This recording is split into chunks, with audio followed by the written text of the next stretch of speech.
18절까지만 먼저 읽고 그리고 난 연후에 하나님의 말씀을 보면서 그렇게 말씀을 전하면서 보며 가겠습니다. 11절로부터 18절까지의 말씀 먼저 함께 같은 목소리로 봉독합니다. 시작. 여호와의 말씀이 또 내게 임하여 이르시되 너는 반역하는 족속에게 묻기를 너희가 이 비유를 깨닫지 못하겠느냐 하고 그들에게 말하기를 바벨론 왕이 예루살렘에 이르러 왕과 고관을 사로잡아 바벨론 자기에게로 끌어가고 그 왕족 중에서 하나를 택하여 언약을 세우고 그에게 맹세하게 하고 또 그 땅에 능한 자들을 옮겨 갔나니 이는 나라를 낮추어 스스로 서지 못하고 그 언약을 지켜야 능히 서게 하려 하였음이거늘 그가 사절을 애굽에 보내 말과 군대를 구함으로 바벨론 왕에 배반하였으니 형통하겠느냐 이런 일을 행한 자가 피하겠느냐 언약을 배반하고야 피하겠느냐 주 여호와의 말씀이니라 내가 나의 삶을 두고 맹세하노니 바벨론 왕이 그를 왕으로 세웠거늘 그가 맹세를 저버리고 언약을 배반하였은즉 그 왕이 거주하는 곳 바벨론에서 왕과 함께 있다가 죽을 것이라 대적이 토성을 쌓고 사다리를 세우고 많은 사람을 멸절하려 할 때에 바로가 그 큰 군대와 많은 무리로도 그 전쟁에 그를 도와주지 못하리라. 그가 이미 손을 내밀어 언약하였거는 맹세를 업신여겨 언약을 배반하고 이 모든 일을 행하였으니 피하지 못하리라. 아멘. 기도하겠습니다. 주여 오늘도 우리의 삶을 돌이켜봅니다. 바벨론의 그늘, 애굽의 그늘로 피하기를 원하여 화려해 보이고 깃털이 많으며 힘있어 보이고 강해 보이는 독수리를 의지했던 이스라엘. 주여 우리의 모습이 그렇습니다. 가장 강한 자, 능한 자 여호와 하나님이신데 주님의 능하심을 의지하고 죽게 피하는 것이 아니라 작고 헛되고 헛된 세상, 진정으로 나에게 진정을 줄 수 없으며 배반만이 있고 나를 온전히 멸망시킬 이 세상, 어둠의 주관자들을 나도 모르는 새 섬기며 안개와 같은 것을 쫓다가 아버지 없이 사는 것을 모른 채 그저 멸망하고 많은 모습을 봅니다.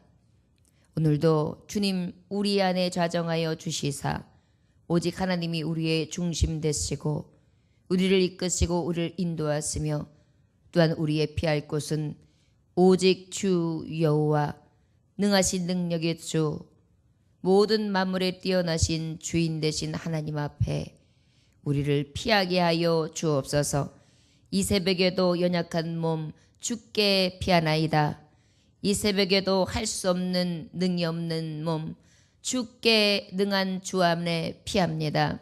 주여 이 새벽에도 어디로 갈 바를 알지 못하는 유리하는 몸 주께 피하오니 오늘도 주님 우리를 감싸 주옵시고 닭이 알을 품는 은혜가 우리의 심령과 우리의 삶 가운데 충만하기를 소원합니다. 오늘 우리 안에 머물러 주시고 주께 피하오니 우리를 강한 팔로 안아 주옵소서. 예수님에게 하신 받들어 기도 올려나이다. 아멘. 수수께끼와 비유를 말하라는 하나님의 말씀을 에스겔 선지자는 저들에게 그대로 전합니다. 그래서 그 수수께끼와 비밀의 말씀을 1절부터 10절까지의 말씀의 비유로 전하고 난 다음에 그 비유가 어떠한 말인지 오늘 주시는 말씀은 아주 자세히 이렇게 말씀의 기록을 이야기해주고 설명해주는 그러한 말씀입니다. 나머지 이제 21절로부터 24절까지의 말씀은 이 설명과 더불어서 너희가 피한 것은 멸망의 그늘에 피한 것인데 너희가 구원을 얻고자 했던 것은 세상 나라의 강한 팔이었는데 그것이 실제 너를 구원하는 것이 아니라 너를 도울 수 없는 너를 배반하는 멸망으로 이끄는 헛된 것을 의지했던 것이다. 그래서 참 의지, 참 구원은 누구에서 나는가? 하나님께로부터 온다. 그래서 그 구원의 회복에 대한 약속의 말씀으로 주시면서 이 하나님의 말씀이 이렇게 17장이 마무리가 됩니다. 그러다 보니까 하나님께서 우리에게 주시는 메시지는 뭐예요? 너희가 헛된 것을 의지한다면 결국은 멸망이고 진정한 의지, 구원자는 하나님 아버지의 그 여호와 이름 안에 있다. 그 하나님은 낮추기도 하시고 높이기도 하시고 말리시기도 하시고 또 무성케 하실 수 있는 능력의 하나님이다. 너희들이 피할 곳, 너희들이 의지할 곳, 너희들이 구원으로 삼아서 따라야 할 이 오직 여호와다. 이렇게 말씀해 주시고 계신 것입니다. 자, 그러면 11절로부터 15절까지의 말씀에 이 뷰의 말씀에 대해서 자세히 일러주시는 거예요. 여호와의 말씀이 또 내게 임하여 이르시되 너는 반역하는 족속에게 묻기를 너희가 이 비유를 깨닫지 못하겠느냐 하고 그들에게 말하기를 바벨론 왕이 예루살렘에 이르러 왕과 고관을 사로잡아 바벨론 자기에게 끌어가고 그 왕족 중에서 하나를 택하여 언약을 세우고 그에게 맹세하게 하고 또 그 땅에 능한 자들을 옮겨간다니 이는 나라를 낮추어 스스로 서지 못하고 그 언약을 지켜야 능히 서게 하려 하였음이거늘 그가 사절을 애굽에 보내 말과 군대를 구함으로 바벨론 왕을 배반하였으니 형통하겠느냐? 이런 일을 행한 자가 피하겠느냐? 언약을 배반하고야 피하겠느냐? 이렇게 말씀하고 있습니다. 이때의 바벨론 왕은 누구라고 말씀했느냐 하면 느부갓네살 왕이라고 말씀했고 여기 보니까 연한 가지는 어린 왕이었어요. 그 당시에 그 유다의 왕 잡혀간 왕이 18살 나이가 10대였어요. 그래서 연한 어린 왕 그 여호야긴이 그 바벨론으로 좀 잡혀가고 그 잡혀가서 포로되는 데 있어서 많은 무리들이 지혜 있는 자들 그래서 우리가 알고 있는 뭐 다니엘이라든지 그다음에 그 외의 친구들이라든지 그래서 굉장히 지혜도 능하고 명철하고 그다음에 아주 하나님 보시기에 선한 자들이 많이 골고루 어떻게 했어요? 포로로 잡혀갔단 말이에요. 그래서 이제 잡혀가게 되었는데 그 여호야긴이 그 어린 나이에 잡혀가서 결국은 어떻게 되었습니까?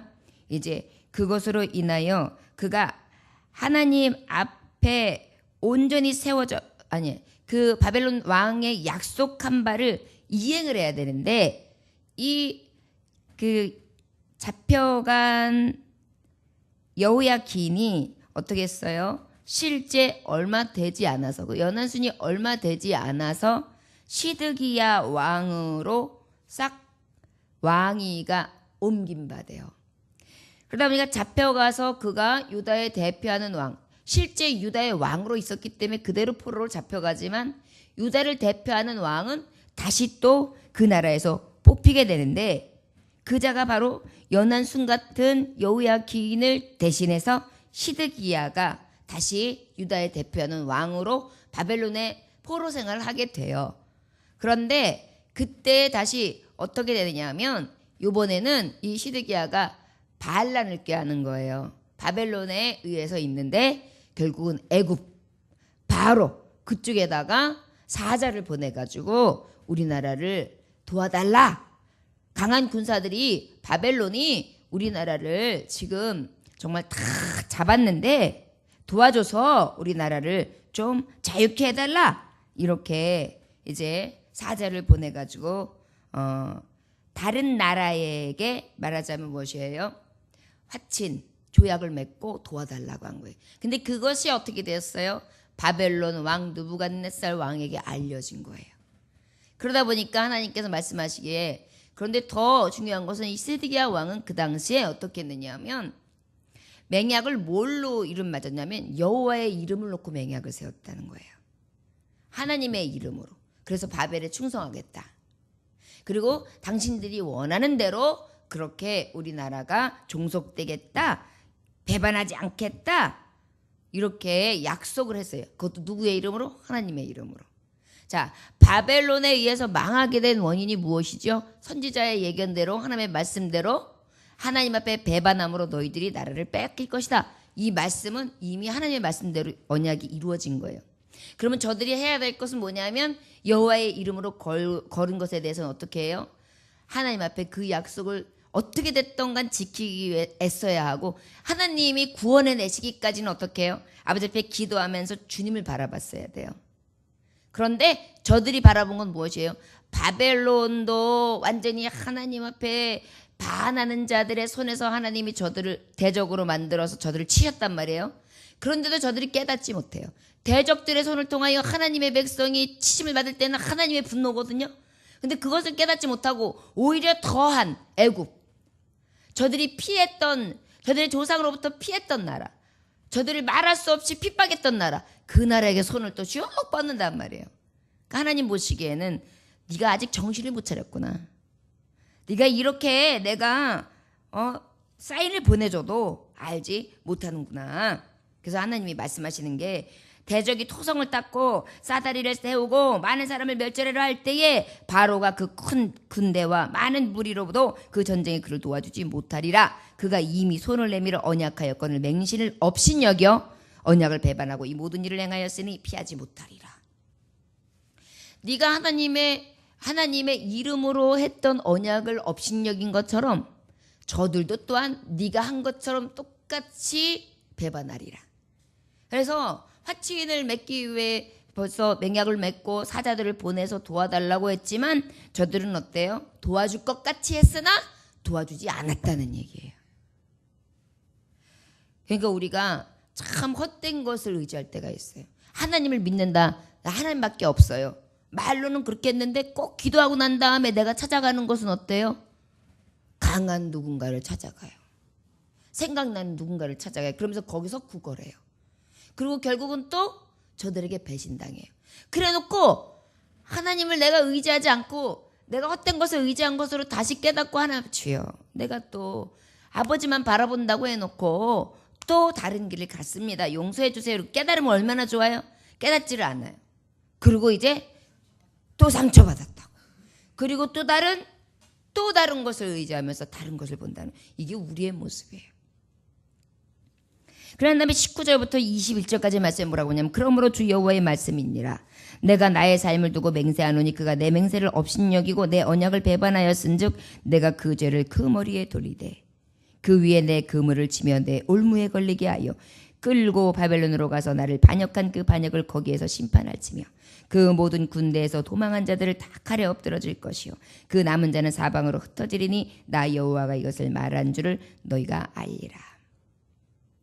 바벨론이 1차적으로 포로들을 다 잡아갔어요. 그리고 이제 남겨진 예루살렘과 유다를 치리하며 속국으로서 정말 자신들이 요구하는 대로 잘 섬겨라 이렇게 하면서 시드기야를 세워놓은 거예요.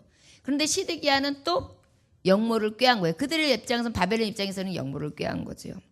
하나님은 저들이 독립하기 위해서 애썼다는 게 잘못됐다는 게 아니에요.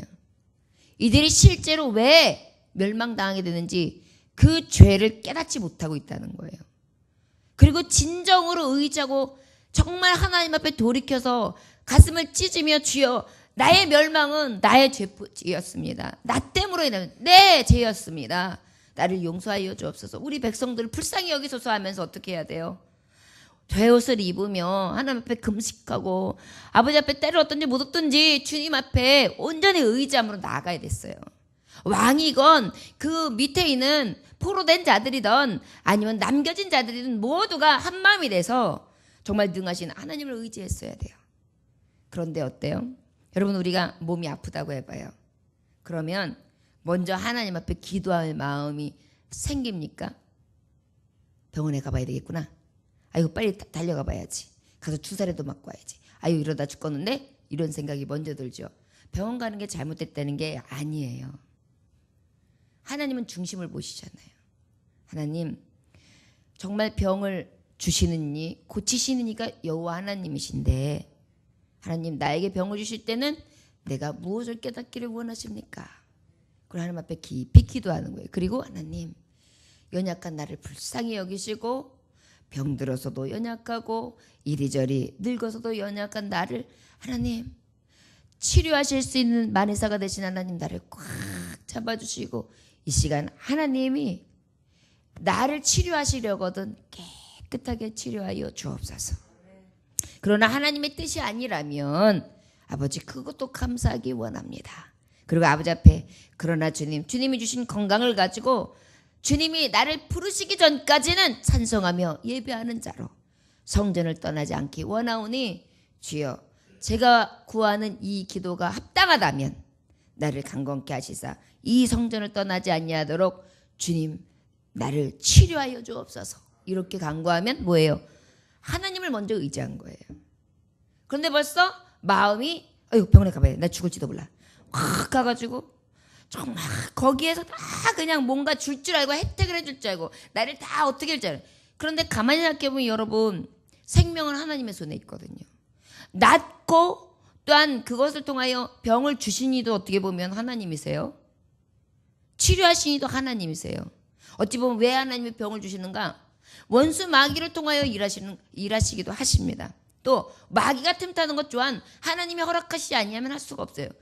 우리가요, 성령이 주시는 은혜, 이것 또한 하나님이 주시지 않으면 안 되는 것처럼, 또한 우리가 욥의 고난이 하나님이 허락하시지 아니하시면 없는 것처럼 우리가 이 주권을 온전히 인정해야 돼요.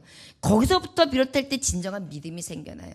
그래서 주신 이도 여호와, 취하신 이도 여호와, 모든 것이 주께로부터 왔사오니 주님 뜻대로 하옵소서. 이게 욥의 고백이잖아요. 저와 여러분들이 진정한 믿음은요, 왜 나에게, 나는 왜 이렇게, 이로부터 시작되는 게 아니에요. 모든 것이 주께 허락되었은 바 되었사오니 그저 죽든지 먹든지 마시든지 살든지 이 모든 것이 주의 권한 안에 있습니다. 주여, 나를 살피시고 나를 만지시며 구원하실 수 있는 전능자, 나를 택하신 하나님, 나를 통하여 영광받아 주옵소서. 이것을 하나님은 요구하시는 거예요. 우리의 마음이요. 우리의 마음이 어디를 보고 있는가. 자, 어려움이 생겼어요. 어려움이 생기면 그냥 머리가 막 복잡해져요. 그래가지고 이 사람도 생각나 저 사람도 생각나 막 이래가지고 머릿속이 이미 정말 그 배변이 마려운 강아지처럼 막 왔다 갔다 복잡해져요. 굉장히 분산해져요. 그러다 보니까 어때요? 생각도 분산해지고 마음도 분산해지다 보니까 정신이 없어지죠. 몸도 정신이 없어져요. 근데 하나님은 그럴 때 어떻게 하려는 거예요? 환난 날에 나를 부르라는 거예요. 하나님은요, 말씀에 보면 답이 다 나와 있어요. 아유, 교회 와서 기도만 하면 이루어진답니까? 기도만 하면 이루어져요. 여러분, 이거요, 너희가 믿음으로 구하면 다 받으리라, 이거 하나님의 말씀은요, 그때그때마다 다른 게 아니에요. 우리가 믿지 않고 구하고요, 그저 어쩔 수 없이 구하고요, 할 수 있거든으로 구하기 때문이에요. 할 수 있는 분이거든요. 그래놓고 믿음도 없이 구해놓고 하나님이 들어주시지 못하는 능력 없는 하나님을 만들어버려요. 저와 여러분, 어떤 일을 만나든지 우리의 구할 곳, 우리의 피할 곳은 능하신 여호와 하나님의 그늘이 되시기를 주 예수의 이름으로 축원합니다. 내 맹세를 업신여겼다. 내 언약을 배반하였다. 내가 그 죄를 그 머리에 돌리되 그 위에 내 그물을 치며 내 올무에 걸리게 하여 끌고 바벨론으로 가서 나를 반역한 그 반역을 거기에서 심판할지며 그 모든 군대에서 도망한다 자는 다 칼에 엎드러질 것이고 그 남은 자는 사방으로 흩어지니 다 여호와가 이것을 말한 줄을 너희가 알리라. 여러분, 나의 하나님을 바라보지 아니함을 통해 아무 죄 없는 백성들이 다 죽어나가는 거예요. 다 칼에 엎드러지는 거예요. 다 사방으로 흩어지게 되고요. 더 극한 어려움을 당하게 되는 거예요. 여러분, 내 가정에 어려움이 옵니까? 내 교회에 어려움이 옵니까? 내가 사랑하는 사람이 어려움이 옵니까? 다른 곳에서 찾을 것이 아니에요. 내가 하나님 앞에 온전히 서지 못함이 결국은 나의 주변에 있는 자들이 칼에 맞고 흩어지고 엎어지고 결국은 아무 이유 없이 고난을 당하는구나. 이렇게 깨달으면요, 하나님 앞에 자복 안 할 수가 없어요. 하나님 앞에 회개하는 양심으로 기도하지 않을 수가 없어요. 저는 무조건 교회의 성도들에게, 내 가정에, 자녀들에게 어려움이 생기면 항상 저는 그냥 절을 쳐요. 분명히 이건 나에게 원인이 있다. 누구의 원인이 아니다. 분명히 나를 깨닫게 하시고, 나를 하다못해 내가 어떤 잘못을 찾을 것이 없다면 깨닫고 아버지를 더 바라보게 하사 나를 더 온전하게 하시는 하나님의 계획이 있는 거다. 그것 때문에 이들이 지금 고통을 겪고 있는 것이다. 내가 깨어야 된다. 내가 근신해야 된다. 내가 기도해야 된다. 이렇게 생각하니까 그 모든 상황과 처지 가운데 어떻게 해요? 아니란 생각을 못하는 거예요. 성도의 고통이 나로 인하여 내게 맡겨주셨는데, 내 자녀들의 고통이 나로 인하여 내게 맡겨주셨는데, 내 남편의 사업장이나 삶이, 저의 몸이 나로 인해 내가 온전치 못해서, 그러다 보니까 어때요? 새벽마다 주시는 말씀이나 그때그때에 되어지는 연단의 과정들이 다 나로부터 시작됐으니까 어때요? 남의 일이라고 생각하면 여러분 회개가 별로 안 돼요. 이건 누가 들어야 될 말, 이거는 누가 들어야 될 말, 이건 누가 깨달아야 될 말, 이렇게 생각하면 하나님 앞에 자복하게 되지 않아요. 내게 들려주시는 말씀으로 들어야 회개가 되는 거예요. 내게 들려주는 경고라고 들어야 정말 하나님 앞에 근신할게요. 하나님 말씀을 보여줬고, 주여 내가 그런 죄인입니다. 나를 용서하소서. 그런 철박한 기도가 나오는 거예요. 그래야 내가 성결해지고 거룩해지며 하나님을 볼 수 있게 되는 거예요. 근데 자꾸만 결과도 다른 사람 탓, 원인도 다른 사람 탓, 과정도 다른 사람 탓, 이렇게 하다 보니까 어때요? 나를 돌아보지 아니하니까 회개할 마음이 생깁니까? 원망만 생기죠. 모든 결과와 원인과 모든 것들이 나하고는 관계가 없는데 이 말씀이 어찌 내 심령을 흔들어 놓겠어요. 이 말씀을 전해줄 때도 하나님이 내게 주실 때, 내가 지금 이 세상에 억눌러 있는 포로 생활을 하는 자, 꼼짝도 못하는 주제에 생각하는 것은 하나님을 향한 것이 아니라 또 주변을 보고 있구나. 형편없는 이 믿음을 어찌할꼬. 주여 더욱 주를 찾게 하소서. 더욱 주께 매달리게 하소서. 더욱 주께 피하게 하소서. 만족감이 영적으로는 없게 하소서. 내게 늘 심령이 애통하며 가난케 하여 주옵소서. 이렇게 구해야 되거든요. 그래야 새벽마다 귀하죠. 그렇지 않으면 새벽에 나오는 게 그냥 어떻게 보면 무엇이 되느냐 하면 우리가 얽매이는 그냥 도구밖에는 안 돼요. 아유 아침에 일어나야 되네. 아유 또 말씀이 또 선포돼. 아유 기도. 아유 우리 목사님 했는데 좀 최소한 10분 하고 가야 될 거 아니야. 아우 졸린데. 이런 마음이 돼요. 왜요? 그냥 끌려다니는 거지 실제 예배 모양이 없는, 예배 진정한 예배가 없는 거예요. 중심이 없는 거예요. 그러다 보니까 어때요? 예배가 기쁘지를 않은 거예요. 나를 얽매이는 어떤 도구밖에 안 되는 거예요. 피곤하고 고나기만 한 거예요. 그러나 하나님의 말씀이 딱 선포될 때 생각해 보십시오. 바로 하나님의 음성을 듣는 에스겔은 어떻겠어요? 정신이 해이질 수 있습니까? 마음이 급해요. 어쩔꼬 내게 들려진 이 말씀을 이들에게 어떻게 전해야 되나 해가지고 어때요? 이 안에서 두렵고 떨림으로 빨리 가서 전해야지, 이들을 빨리 이 멸망에서 구원해내야지, 이런 마음이 막 있으면서 주여 저들을 용서해 주세요. 하나님 저들이 그렇다 할지라도 하나님 구원해 주세요. 이런 마음으로 아마 마음이 달려갈 거예요. 이 새벽에 하나님의 말씀이 에스겔에 들려진 게 아니에요. 내게 들려주는 것을 말씀으로 들으면요 다르거든요. 이것이 은혜예요. 저 여러분 하나님 앞에 예배하는 자에게 이 은혜가 없다면 예배는 우리를 그냥 잡아매는 멍에밖에 되지 않아요. 기도도요 그냥 말만 하는 기도가 되는 거예요. 그런데 진정한 말씀이 내게 확 들려져서 그때그때마다 내 음성으로 듣잖아요. 그러면요 그 말씀이 쏙쏙 들어오고 그 말씀을 부여잡고 기도하는 하나님, 내가 배반하는 자입니다. 내가 칼에 엎드러지고 쓰러지고 흩어지게 하고 나의 주변인들을 다 죽어지게 만드는 그러한 다마다 역모를 하고 하나님의 마음에는 전혀 맞지 않는 하나님을 의지하는 것이 아니라 이 세상을 의지하고 마귀의 종로를 마귀 새끼 노릇을 하고 있었습니다. 용서하여 주옵소서. 그러면서 내 주변에 엎드러져 있는 자들을 다 일일이 기억하면서 기도하는 거예요. 얼마나 귀해요. 이것이 하나님이 새벽마다 예배 때마다 원하는 자기 백성의 모습이에요. 이런 모습이 없으니 하나님이 예배할 때마다 우리 얼마나 탄식하시면서 보시겠어요. 마음도 없지요. 그저 끌려다니지요. 그냥 그런가 보다 해서 그냥 그날 흘러내는 말씀이 그냥 그런가 보다. 좋은 말씀이네. 오늘 좀 괜찮네. 이러고 앉아있으니 뭐가 괜찮아요? 뭐가 좋은 말씀이에요? 왜 좋은 말씀이에요? 나하고 무슨 관계가 있어요? 이것이 자꾸만 내 안에 단감질이 돼야 되거든요. 그러니까 어때요? 그냥 더 새롭죠. 고수가 되는 길은요, 연습을 해도 똑같이 연습을 해도요, 그냥 이렇게 연습하는 게 아니에요. 집중하는 거예요. 적이 나에게 칼이 왔을 때 막아. 적이 나를 찌를 때 막아. 허점을 공격해. 이러면서 연습을 하는 거예요. 그러면 어때요? 실전이 되는 거예요. 정신이 집중되는 거예요. 그러다 보니까 어때요? 연마하는 데 있어서 굉장히 강해지지요. 이게 운동선수가 가지고 있을 때 고수하고 하수예요. 연습을 그냥 연습을 하는 사람이 있고 실전처럼 하는 사람이 있거든요. 말씀을 들은 것도 마찬가지예요. 연습으로 들려지면 안 돼요. 지금 실전이야. 내가 지금 멸망의 자리에 있는 거야. 하나님 지금 경고하고 계셔. 난 이 말씀 앞에 멸망의 자식이 아니라 승리의 자녀야. 회복과 구원이야. 이런 말씀으로 듣는데 어떻게 정신이 해이해져요?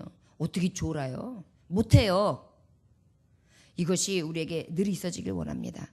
지금 주님이 요구하시는 것은 이 백성, 우리에게, 이 현대를 살고 있는 오늘날의 백성들에게, 우리에게 들려주시는 지금의 목소리이십니다. 21절부터 24절까지 말씀 볼까요?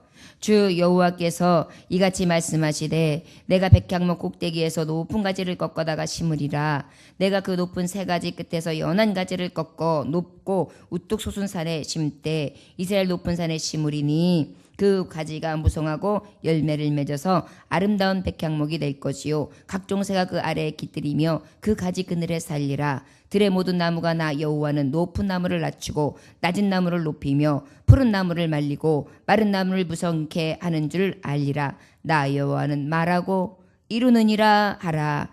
아멘. 자, 바벨론과 유다, 특별히 유다의 잘못을 하나님은 수수께끼의 비유의 말씀을 전하게 하셨어요. 수수께끼 같은 말씀을 먼저 주시고 그리고 난 다음에 이 비유의 말씀이 무엇인지 알려주셨어요. 그리고 저들의 모습에 대해서 똑똑히 밝혀주셨어요. 그리고 난 다음에 너희가 의지했던 것은 멸망이었지? 나 여호와 내가 말하겠다. 내가 백향목 꼭대기에서 높은 가지를 꺾어다가 심으리라. 내가 그 높은 세 가지 끝에서 연한 가지를 꺾어 놓고 우뚝 솟은 산에 심되 이렇게 말씀하고 있어요. 무슨 말씀일까요? 바로 진정한 구원은 예수 그리스도를 예비하신 하나님의 진정한 사랑에서부터 비롯됩니다. 우리가 로마서 말씀을 볼 때 우리의 하나님의 구원은 신비다. 그리고 하나님의 구원은 긍휼이다. 하나님의 구원은 전능하신 하나님의 능력임을 알라. 주의 뜻을 알되 하나님의 뜻은 오직 신비, 긍휼, 전능하심이라 그랬어요. 오늘 이 말씀을 하시는 거예요. 너희가 내 신비를 알라. 나는 내 사랑하는 독자, 가장 높은 백향목 꼭대기에서 그 가지를 꺾어 연한 가지를 꺾어 높고 우뚝 솟은 산에 심을 것이다. 예수님이시죠. 이사야 말씀에도 기록되어 있고 예레미야에도 기록되어 있는데 특별히 우리가 잘 아는 이사야 11장 1절에 보니까 이새의 줄기에서 한 싹이 나며 그 뿌리에서 한 가지가 나서 결실할 것이요. 11장 10절에 보니까 그날에 이새의 뿌리에서 한 싹이 나서 만민의 기호로 설 것이요 열방이 그에게로 돌아오리니 그 거한 곳이 영화로우니라. 너희가 지금까지 피한 곳은 열방이냐? 이제는 너희의 진정한 피할 곳을 내가 예비하리라. 백향목 그 큰 나무, 향기로운 나무, 진정한 너희의 피할 곳, 너의 강한 가지, 향기로운 가지, 그 가지를 꺾어 높은 산에 심으리니 그 가지가 무성하고 열매를 맺어서 아름다운 백향목이 될 것이요 각종 새가 그 아래서 깃들이며 그 가지 그늘에 살리라. 너희의 진정한 피난처, 은신처, 내가 곧 길이요 진리요 생명이며, 우리 주님은 곧 우리의 성전 되시고 우리가 거할 곳이 되며 요새이시고 산성이시고 구원의 뿌리십니다. 그 그늘에서 네가 이제 살게 되리라. 지금까지는 헛된 것을 의지하며 구원을 다른 곳에서 찾았지만 진정한 구원은 나의 예비하심, 나의 참 구원을 통하여 온전히 이르리라. 들의 모든 나무가 나 여호와는 높은 나무를 낮추고 낮은 나무를 높이며 푸른 나무를 말리고 마른 나무를 무성하게 하는 줄 알리라. 나 여호와는 말하고 이루노니라 하라. 아멘. 여러분, 하나님은요 말씀을 그대로 성취하시는 분이십니다. 바사가 막 성할 때도 있었지만 이제 페르시아가 망하기도 한단 말이에요. 또 유다가 번성하기도 했지만 유다가 망하기도 했습니다. 이 모든 것이 누구의 손에 있느냐? 하나님의 손에 있다는 것입니다. 높이고 낮추시느니, 그 다음에 모든 나무들이 푸르르게도 하시고 완전히 말리우시는 하나님. 이것을, 이 말씀의 이루심이 우리가 성경 예수 그리스도의 행적에도 있지요. 무화과 나무가 잎만 무성하며 열매 없으니 그를 저주하시사 바로 말라서 시들어버렸던 죽은 나무가 되었던 비유, 실제 예수님이 하셨던 행적이요. 그것을 우리에게 눈으로 보여주신 거예요. 왜요? 말씀으로 들렸던 그 비유의 말씀이 실제 예수 그리스도를 통하여 성취되었거든요. 진정한 구원은 이렇게 시들게도 하시고 무성케도 하시고 낮추게도 하시고 높이실 수 있는 그 구원의 하나님 앞에 있다는 것입니다. 너희들이 지금까지 피한 것이 강한 독수리였냐, 화려한 독수리였냐? 아니다. 저들은 너를 배반한다. 저들은 너를 죽인다. 저들은 오히려 너를 멸시한다. 그러나 나 여호와는 너희들을 온전히 구원하여 회복시키리라. 그것도 높은 곳에 있는 백향목에 연한 순 가지를 꺾어 그것을 다시 높은 곳에 옮겨 심음으로 꺾는 아픔, 자르는 아픔, 그것을 통하여 옮겨 심어 그 나무가 다시 정말 향기로운 나무가 되어 그곳에 새들이 쉬고 그 그늘에 피할 수 있도록 그렇게 하나님께서 예비하신다는 것입니다. 저와 여러분, 오늘 그 하나님 앞에 피하시기 원합니다. 주님은 나의 그늘 되십니다. 내가 어디로 피하리까? 주님 밖에는 없습니다. 저와 여러분들이 오늘도 진정한 하나님의 음성을 든 에스겔들입니다. 이 음성을 든 이 메시지를 가지고 주님 앞에 부르짖어 기도하고 또한 나의 모습을 온전히 보므로 주님의 음성을 듣고 따사로운 주님의 이 손길과 품안을 느끼며 주께 피하여 안전함을 또한 주님이 주시는 평안함을 얻고 돌아가는 이 새벽 되시기를 주의 이름으로 축원합니다. 기도하겠습니다. 주여, 오늘도 주님은 낮추시기도 높이시기도 시들게도 번성케도 하시는 온 나라가 진정한 축복에 이르러 그 축복의 길이 무엇인지 하나님을 섬기며 주를 바라봄에 있어 가장 큰 축복이며 생명으로의 옮김이 된다는 것을 우리에게 날마다 신실하게 교훈해 주시고 계십니다. 이 교훈의 말씀은 왜 주십니까? 나를 살리시려, 나를 구원하시려, 진정한 피할 길을 내시기 위하여 진정으로 구원의 하나님이 어떠한지 알므로 참 기쁨과 참 평안과 참 즐거움으로 주께 영광 돌리고 또한 그 영광을 통하여 영화롭게 하시기 위한 것임을 우리가 깨닫게 하여 주옵소서. 오늘도 그 능하신 하나님을 부여잡고 간절히 구합니다. 주님 만나 주옵시고 음성 앞에 눈물 뿌려 기도할 때마다 주여 만지시고 눈물을 닦아주시고 위로해 주시고 주님의 손길을 경험하고 돌아갈 수 있도록 새벽마다 축복하여 주옵소서. 온전히 주님만 바라오며 예수님의 계신 받대로 기도 올렸나이다. 아멘.